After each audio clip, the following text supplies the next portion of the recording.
ಪ್ರಶ್ನೆ ಅದೇ ಅಲ್ವಾ.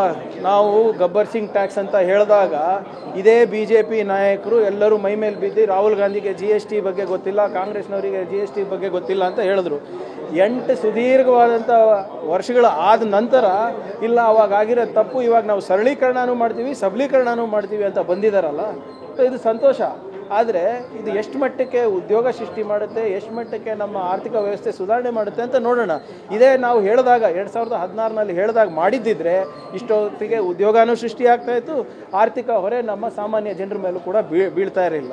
ಇವತ್ತು ಪೆನ್ಸಿಲ್ ಮೇಲೆ, ನಿಮ್ಮ ಚಪಾತಿ ಮೇಲೆ, ಮೊಸರು ಮೇಲೆ, ಇವೆಲ್ಲ ಮೇಲೆ ಟ್ಯಾಕ್ಸ್ ಹಾಕಿದ್ರಲ್ಲ, ಈಗ ಅವ್ರಿಗೆ ಜ್ಞಾನೋದಯ ಆಯ್ತಲ್ಲ, ಅದು ಸಂತೋಷ.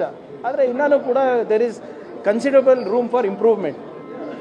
ಈಗ ಶ್ರೀಮಂತರಿಗೆಲ್ಲ ಬಿಟ್ಟಿದ್ದಾರೆ, ಇನ್ನು ಬರೀ ಏನು ಬಡವ್ರ ಮೇಲೆ, ಸಾಮಾನ್ಯ ವರ್ಗದ ಮೇಲೆ ಇನ್ನೂ ಕೂಡ ಸಾಕಷ್ಟು ನ್ಯೂನತೆಗಳಿದೆ. ಆ ಲೋಪಗಳನ್ನು ಕೂಡ ಅವರು ತಿದ್ದಬೇಕು. ಮತ್ತು ವಿಶೇಷವಾಗಿ ಕರ್ನಾಟಕ ರಾಜ್ಯಗಳಿಗೆ ಅಂತ ಯಾವುದು ಪ್ರಗತಿಪರವಾದ ರಾಜ್ಯಗಳಿಗೆ ಅನ್ಯಾಯ ಆಗ್ತಾಯಿದೆ GST ತೆರಿಗೆನಲ್ಲಿ. ನಮ್ಮ ಕಾಂಪನ್ಸೇಷನನ್ನು ಯಾವ ರೀತಿ ಕೊಡ್ತಾರಂತ ಇನ್ನೂ ಸ್ಪಷ್ಟವಾಗಿ ಹೇಳಿಲ್ಲ.